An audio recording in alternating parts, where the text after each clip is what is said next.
Hello, everyone. It's Jenny Fenig here. Welcome you to another episode of Coach Magic with my dear friend, Angela Chee.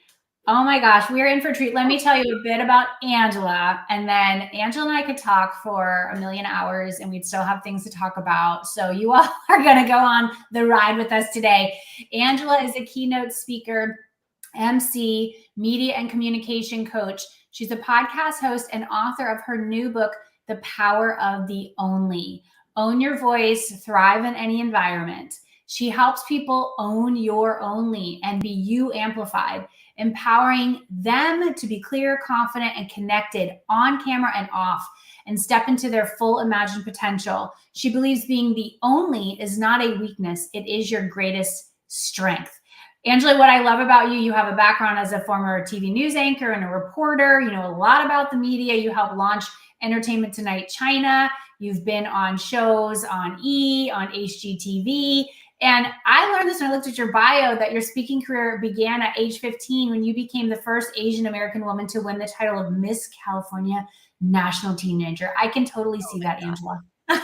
Ages ago. Well, when we first met, we talked about our girl state days, That's right? right, girl state. I love what you're about. But yes, gosh, ages ago. But I think that's what started the journey. But I didn't always start off like that. I was kind of like that nerdy immigrant child. But yeah, that was a big milestone in my life. I think that really sparked a lot of speaking and different things, was those old pageant days. Right, the pageant days. And I don't know if we discussed this. Yeah, that's right. You had that pageant. I had my high school pageant, which was called the Miss New Smyrna Beach High School competition. And I won that pageant just like you won your pageant. I had never done a pageant before. I didn't Me consider either. myself, but right. And you're like, all of a sudden you're on this stage and you go, this is kind of fun. Well, I don't think we were as savvy as the people are now. It was like No. very wholesome. I submitted some grades. I saw some women on TV that had done like Miss Teen USA, and I'm like, Mom, I want to win scholarships. And this one was different. It wasn't televised. But yeah, it was based on scholarship. There was evening gown interviews, a lot of cool girls. It was kind of like Girl Scape, but with like a competition. But I Yeah. learned a lot. And it pushed me out of my comfort zone. And I think that really, really helped like for my path. But Right. super wholesome back in the day. Yeah, exactly. My pageant was at my school, hosted by my school. It was put on. Wow. It was a fundraiser for the senior class, and you could only participate when you were a junior. And so I said, I'm going to do this. And I didn't quite know what my talent was going to be. We had to have a talent. And I thought, well, maybe I'll do like a dance. Even though I wasn't really a dancer, I was a cheerleader. I could dance, but I wouldn't consider myself a dancer. But I was like maybe 2 months before the pageant, my sister died. And then I realized what my talent was going to be. I wrote a poem about her and recited it in front of the whole freaking school. I ended up winning the pageant, winning most talented. But it was, to your point, you learn something about yourself. You learn you can get on a stage in front of a crowd, most of whom you don't know. You have these nerves, but you really band together with the other women who are in this wild thing with you. And gosh, if you experience success, or even if you don't, success is just doing it. But let's say you win, like you and I did. It is this indicator. Keep going. Keep using your voice. Keep shining your light. So first off, congratulations on your new book. How does it feel? Thank you. Oh my goodness. Look, I'm holding it in my hand. There Look you at go. that. Uh-huh. Oh my gosh. Well, if you're interested in writing a book, it's a long journey, right? They have these like publish a book in a weekend. And this took like I think when we first met, I talked about it. It was the first time. It's like 7 years ago. The first time I was like, oh, there's power in being the only. And I was like, wait a second, I've always been the only this, the only that. And that's where the fruition happened. I was having a conversation and people were asking me my story. I was like, well, I've always been the only Asian girl, or I was the only Asian reporter, or the only woman keynote speaker. And then I was like, but that's powerful. And so, yeah, it's amazing that I spent the last 6 years thinking about it, 4 years researching it, and probably 2 years writing it. And it's here.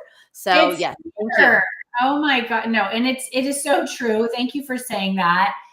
You need time to bring this to life. You really do. And I think the best books, you're excavating, you are digging, you are finding those stories. And it's not easy because some of these stories, they're painful to recount that, like what it felt like to be the only in your case, and maybe it felt a little lonely, or no, people didn't really understand you and you felt kind of like this outcast. Or, you know, I wrote my book years back and it took me many years. It took me many years, same as you.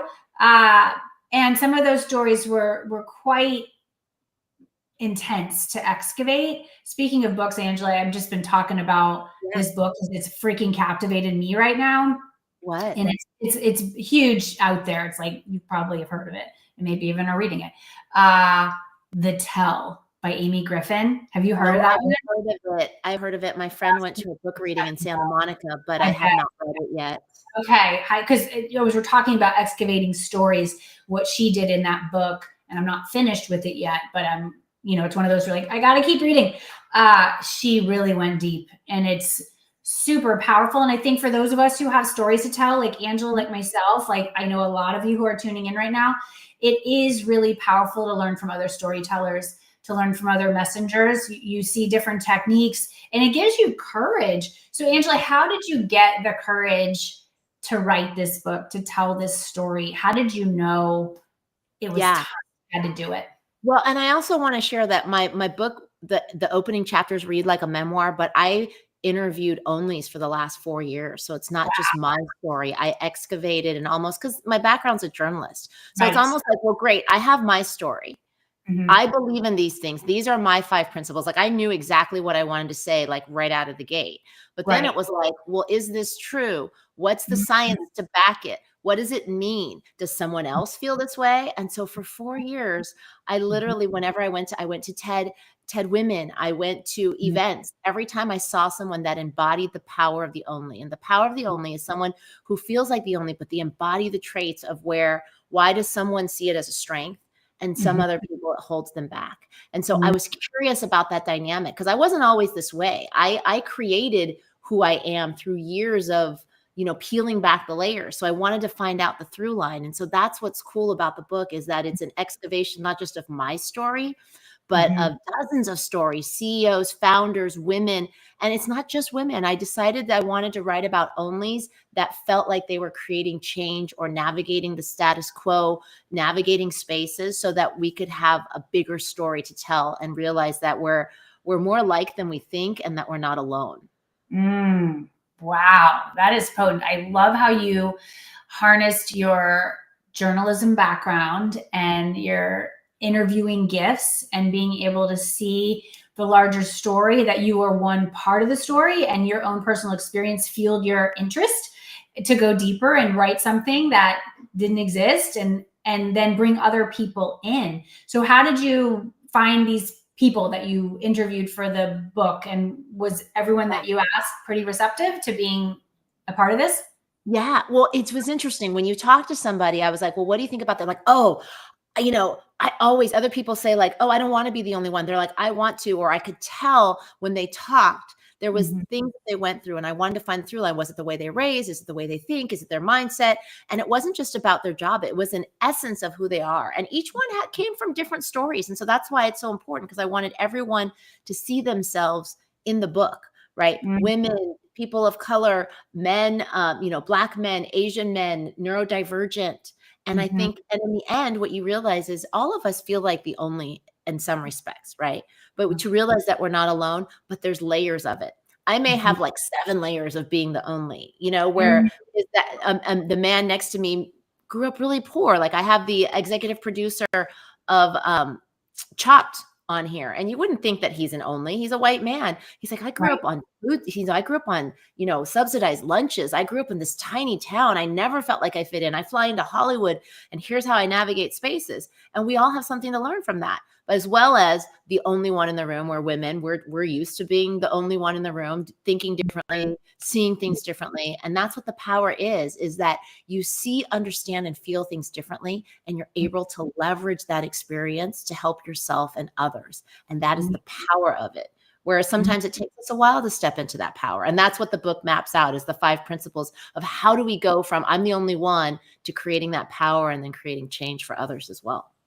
Yes, potent. Okay, so there's 5 principles. Do you want to walk us through some of them or all of them? How do you want to do this?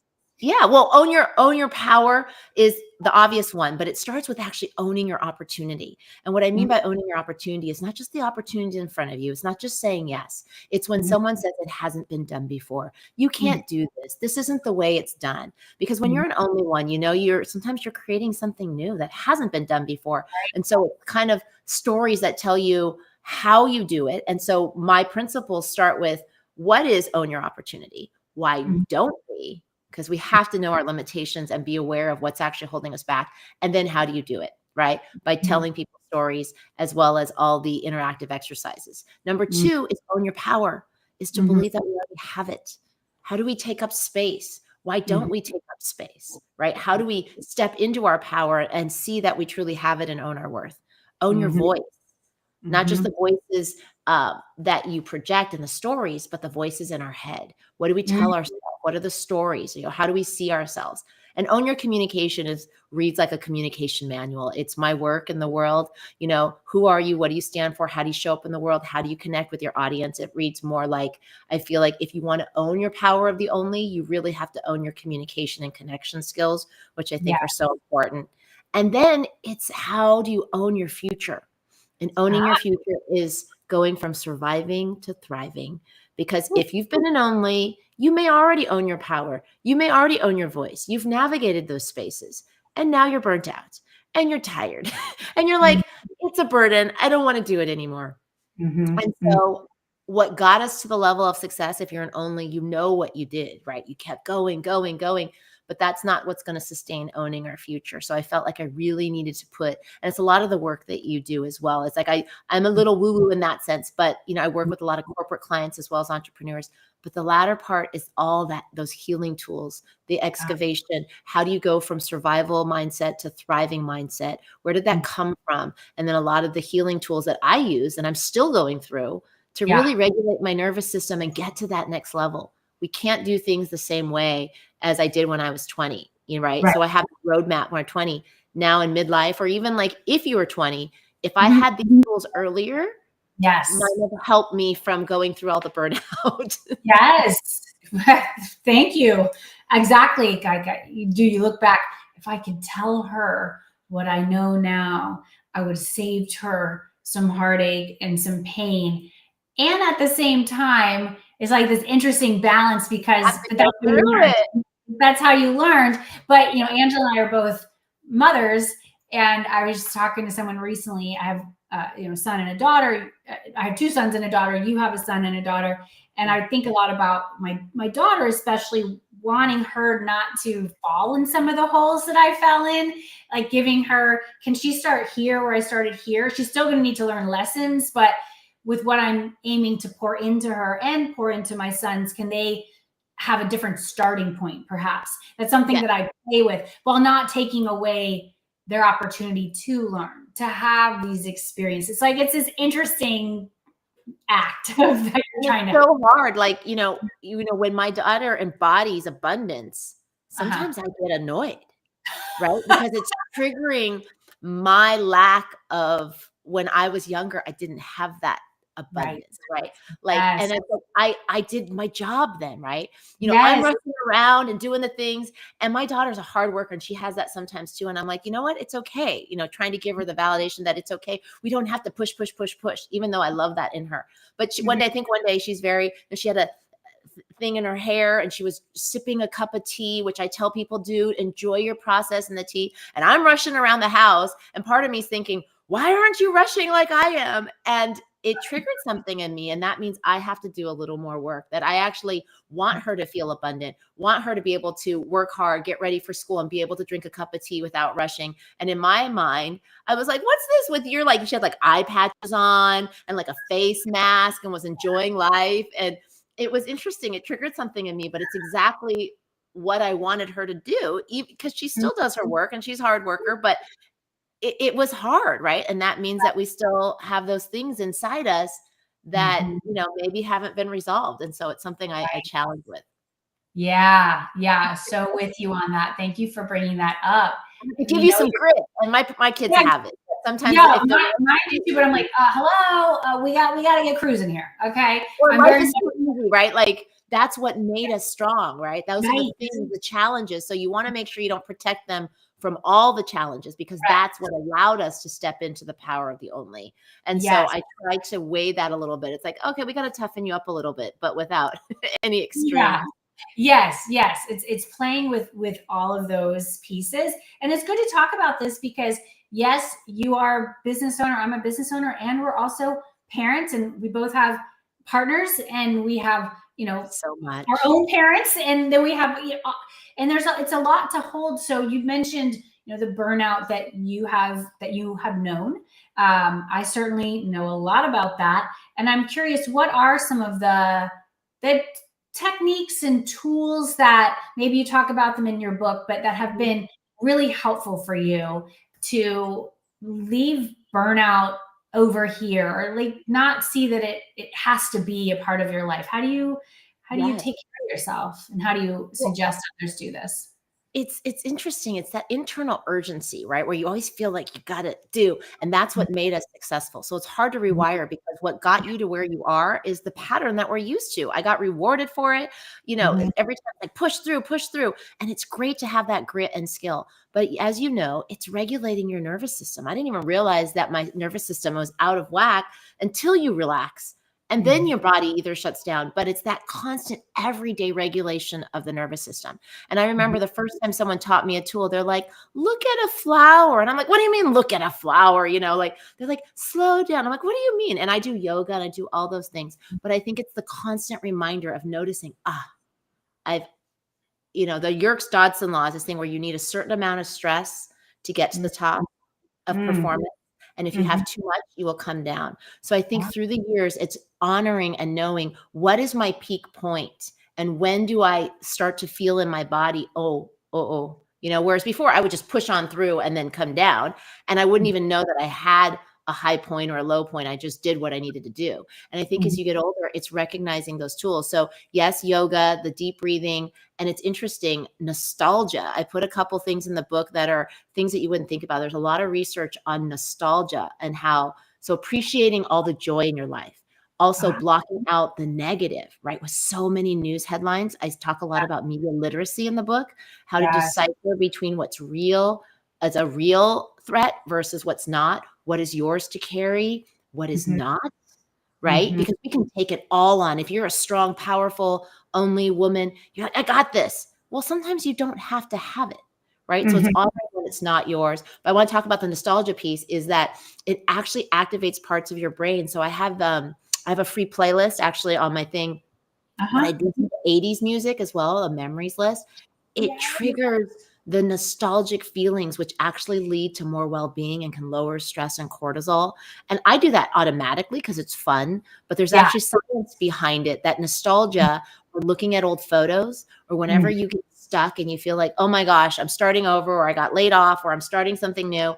I'm nothing. I'm starting from zero. You're not starting from zero, right? You Mhm. have to remember all the things that you've done. I'm sorry, I gave you a whole bunch of tools in there, but This is nostalgia, good. right? Nostalgia, things that make you happy, looking back at pictures, looking back at music. But there's one method I call the woohoo method. Ooh. The woohoo method is when about those times of transition, because that's when, let's say you've tackled everything, I have all these things, I know what to do, but when you're going through a transition, whether you're moving from, like I am, midlife, or Mhm. you're empty nesting, or you're changing jobs, or any type of transition, you start to feel like I'm not enough, right? All those I'm not enough things come back. But the woohoo list is a reminder to yourself, wait a second, I have done these things. So I make a list of all the things that I'm grateful for, that I'm proud of. It doesn't have to be a goal or a skill. It could be an emotion, or the way you handled something, or who you are. And it's important sometimes to sit down to gain that resilience, to remind yourself who you Mhm. are, right? Yeah. So I use those in moments. I haven't needed it right now because I've been busy with the book tour.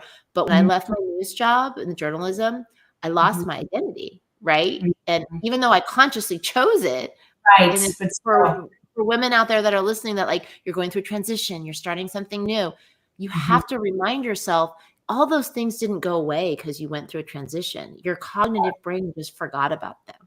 Right, exactly. Sometimes when we lose the title, like, well, I'm no longer the newscaster at XYZ station, or no longer.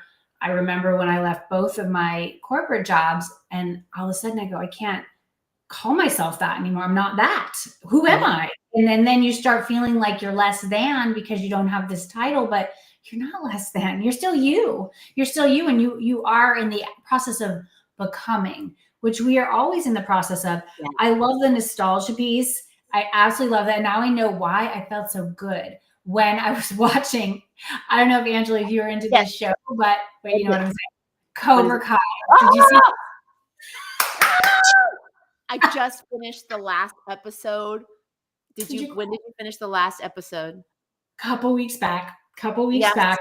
And my husband doesn't watch TV at all. I'm I grew up a latchkey kid. I grew up on TV. I love TV, everything TV.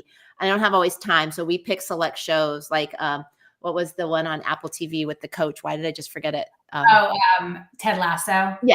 So my husband and I only watch select shows. I watch different shows. But when Cobra Kai, we watched season 1, season 2, and then we were waiting for the last season. And I get out of control when I'm sitting there and I'm going, yeah, like with it. And it was, yes. But I loved it. And the nostalgia part, how they brought it back. And so there's a science to that. There's a feeling that you get. You go back in time, and the closure that they gave, it was just. Oh, they did the closure. I was so grateful. Like, we won't do any spoilers, but we won't do any spoilers, but it was just, if you haven't seen the show and maybe you're an 80s kid, like I was born in 1977. What year, Angela? 73. Yeah. Okay. 73. All right. We're both 70s kids. But yeah, 80s was, when you were really in the prime of that childhood, and it just, the music, the fact, if you saw Karate Kid growing up, which I was obsessed with that movie. And I actually wrote about Karate Kid in my book, Get Gutsy, because I think there were so many great metaphors and messages in that film. Mr. Miyagi, wax on, wax off, and then Cobra Kai comes out, and it freaking blew our minds. And it was so great because my kids were into it for a while. It was on for several years, the way they dropped out the seasons. Towards the end, they didn't like it as much as I did, but I maintained my passion for the show. In some parts, it got a little, for some people, it got a little cheesy. They couldn't handle it, but I could see through that because of the nostalgia. Warmth. And so yes, nostalgia. And also, art is really good. It's so interesting. There's another study that shows that 45 minutes of art can lower your cortisol and take you back down and regulate your nervous system. And that, one art project a month for your life can extend your life by 10 years. Really? One art project a month? There's this, gosh, I quote her in here, but she wrote a book on the kind of like the research and the behind art. Right. And there's some research. I wanted to back it up because the feelings, but now, so in the book, I was really, I wanted to, I do this, I like doing this, but why do I do this? And what does it do for your body? And so that's kind of what I did. I backed everything with kind of research study. So you understand why it works. And sometimes you don't have to understand it. It just works, but it's nice to have That's the journalist in you. And I appreciate it. I think that's why we always connected. I have a background in journalism as well. I went to the College of Journalism and Communications, and I had to take a reporting class and then a photojournalism. And then I went into PR, which is very much, we use data, but it was much more like, let's just go for it. And in journalism, it is, you got to have the quotes and the backup and the this and the that. And so I appreciate what you did in your book and how I want everyone to take in how Angela's path it's just led her from one thing to the next, Like when you look at your life now, Angela, and you look back to when you were that, like, I was the only Asian girl in this, or I was the only that. Did you imagine this? Did you even know that this was a possibility? Kind of the way that you're living now and what you do for work? Like, does this blow your mind? I mean, it's so crazy. So this weekend, before I take my son on college tours, I'm speaking at USC. And I'll tell you, I got into USC late, but I couldn't afford it. So I never went. USC was great for broadcast journalism. So I always knew I wanted to be, that's my origin story. I always wanted to be like Connie Chung. Connie Chung was a news icon. Growing up in Los Angeles, I watched her on TV, and my dad said, "Hey, you could be like Connie Chung." And I said, "What?" And I said, yeah, I could be like Connie Chung. And I was like, nah, and I didn't think about it for years. And then in high school, even at the pageant, I was like, I'm going to be a broadcast journalist. So part of me knew, but I hit so many setbacks along the way that I talked myself out of it and I didn't go into it right away. But so you're asking me if I ever knew. No, when I was alone sitting in that room watching Connie Chung, I kind of felt a feeling like, oh, I can do this. But it wasn't the same as like, actually doing it. Then I talked myself out of it. But as far as technology, the things that we can do now, I would have never imagined that. But I did have a feeling that I said to myself, I wrote down, I want to be like Connie Chung. One day I will write a book.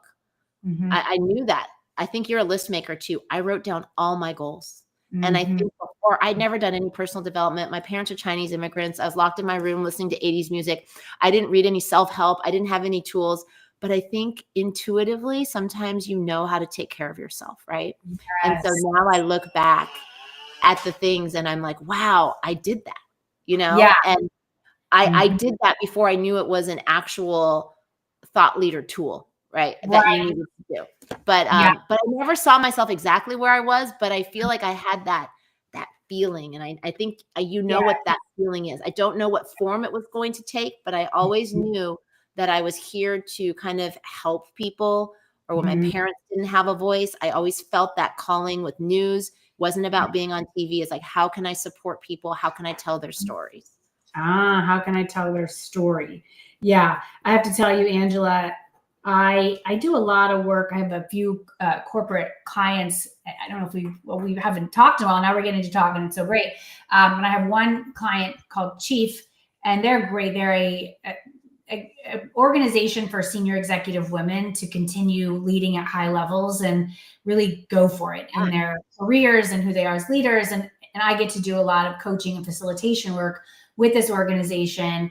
I have groups that I lead and guide, and it's been fantastic. For the last few years, I've been connected with this company, and they bring in speakers to wow the crowd, wow these amazing women executives. And one of the speakers was Connie Chung. So I had a chance when she launched her memoir. Yes, when she launched her memoir, it was a virtual session, but it was so freaking cool. She's a breath of fresh air. She just told it like it was. She has stories. I had new viewpoints on Dan Rather. I was like, okay, then, it was not easy for her. And she talks about how I have a funny story about Connie Chung, but you could. Right. She had to be like a man, but then she also realized, no, I'm going to be Connie and the only woman. And she wasn't well received, like to feel like this person who's sitting next to me does not want me here.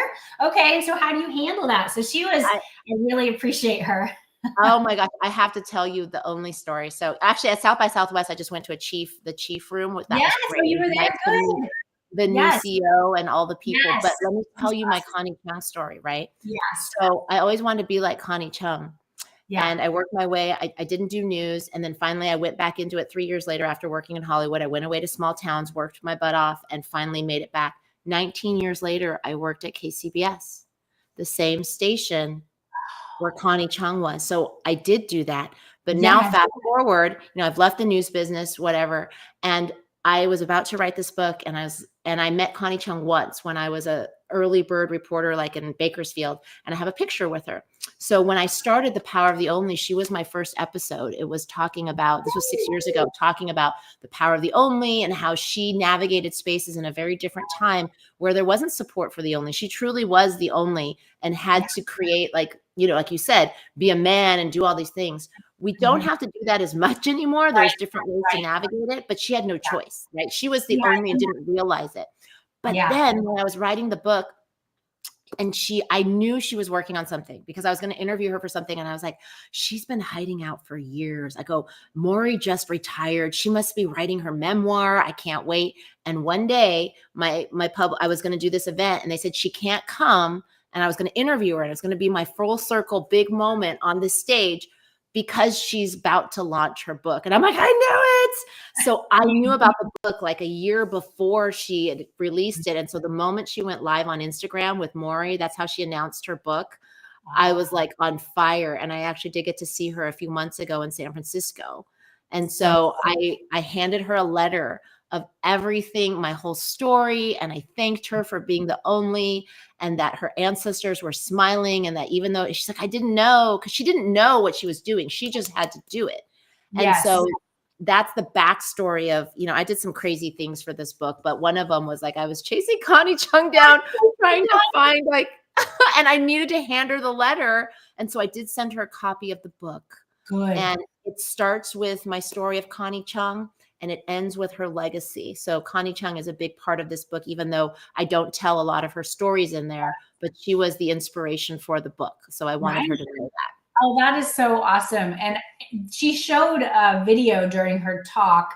And did you probably know this, Angela, but all of these women were named Connie because their parents were so inspired by Connie Chung. They're like, I want my daughter to have the energy and the confidence of Connie. And so they have this annual gathering of the Connies. They showed it. Well, but that's why it's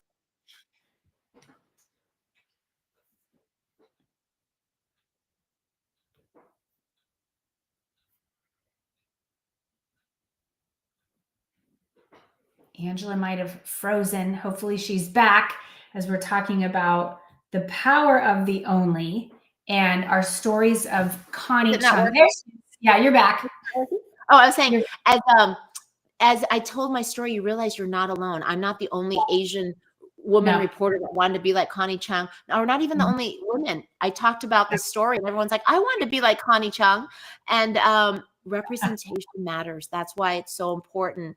And that's why this book to me is like the best way I can show up is tell these stories, because then other people see themselves and they realize like, wait, I feel that way too. Wait, I'm not alone. Oh, wait, I want to do that. And it's so important because the representation, look at with all the Connies and with me and the ripple effects of when you step into your power of the only, you don't always know. And she didn't know. And I'm so glad that she got her glory full circle moment, because she didn't know. She was just navigating spaces, doing her work, and didn't realize how much impact she has. And I believe that there's people in your audience that are doing the same things. You don't always know the impact, and you might not get the full circle moment, but you have to trust that you're doing, you're doing the path.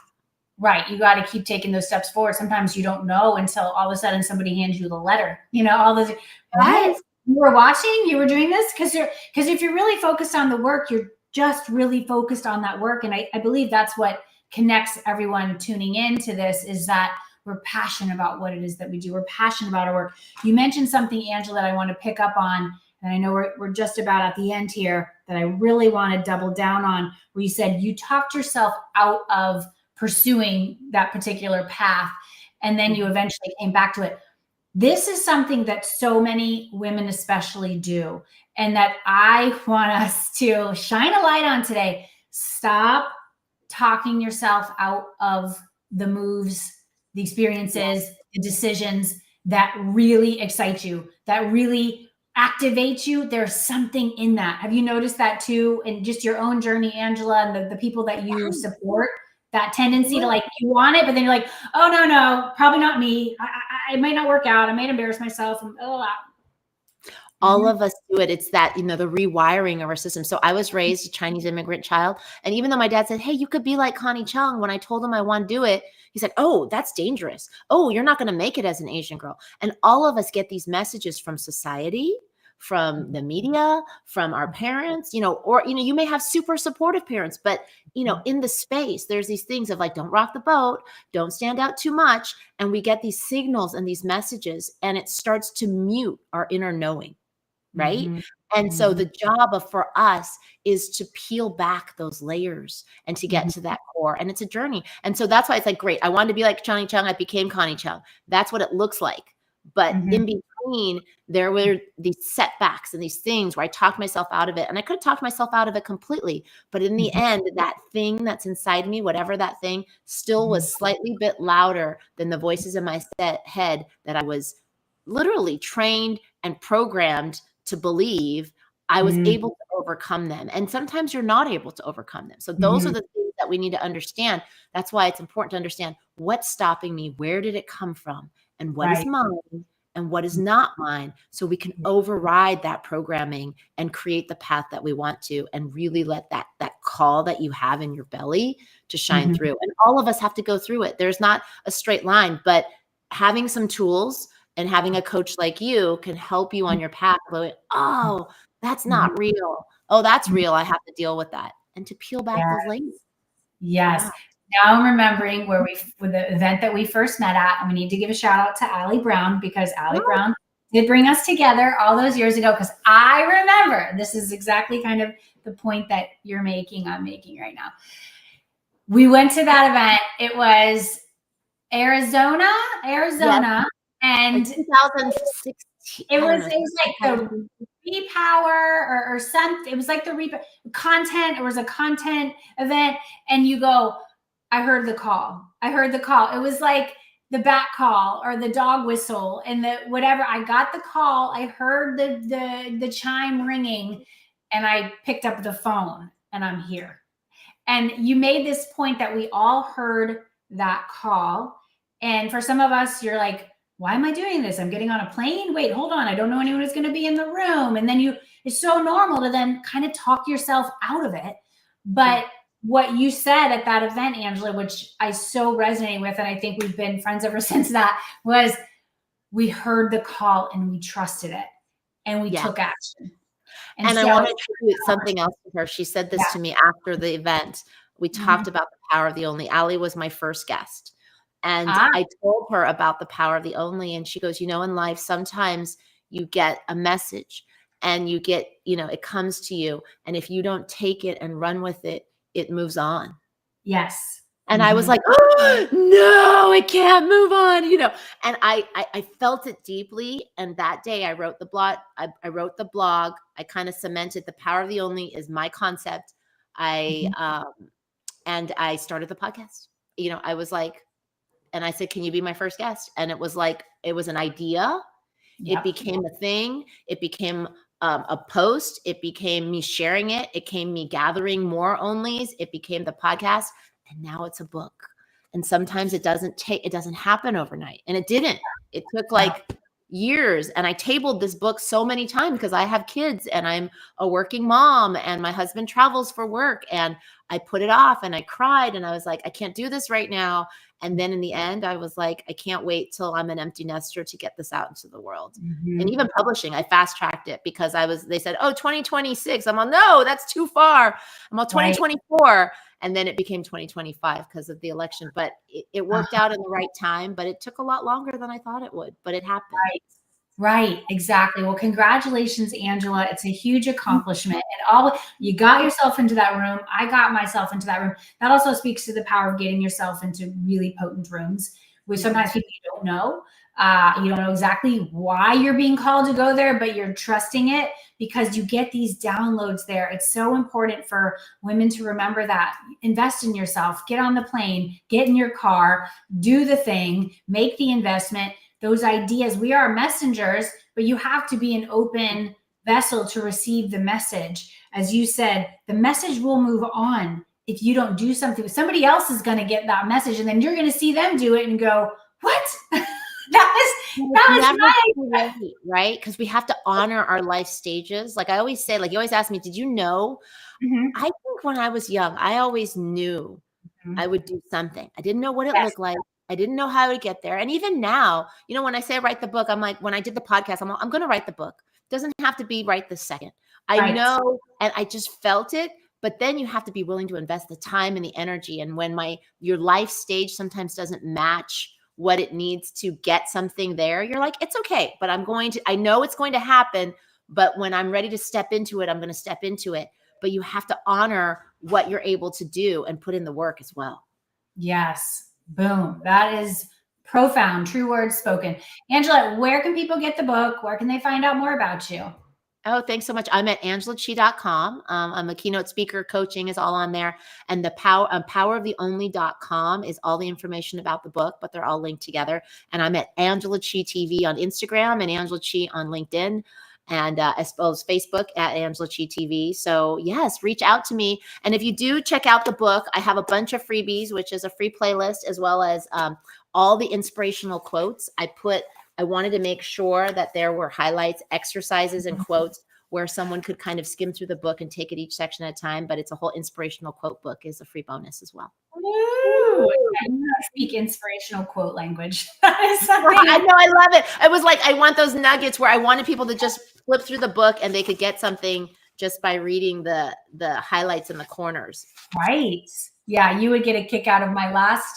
Well, actually, you know, when I worked in corporate in New York, I had my either a student at my office or my cube or whatever the structure was where I was working. But and some spaces were more inspirational than others. Let's just say the design aesthetic of the office and the company. But what I always brought with me were my inspirational quotes. So I would print them out and then like cut around them and put tape and then put them all around my office. And so those would keep me going. So what you say? I love Yes. I mean, it's even in my bio. I really do like them. I think when I was a little kid, I would write these philosophical things. And I'm like, how did I know? I was 10. I hadn't lived life or loved, but you kind of know. And I would write these like weird sayings or inspirational quotes. I have a diary since I was little, but I've always loved. And I think that's why we're alike. It's like we feel intuitively certain things and we feel called, but those quotes are just magical. Words are magical.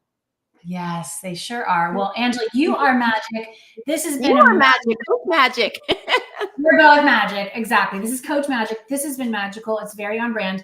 And everybody go check out Angela's book. Go find her. Angela, you are incredible. I'm so grateful that we both heard that call, got to that event, met, and I'm just so inspired by you. And I'm so thrilled that we get to do this. We get to do this. And shout out to Connie Chung. I hope Connie sees this. And Connie, we're so inspired by you. Yes. And to everybody who feels like you are the only, Angela has done a great service in helping you see that that is a superpower. Use it as such.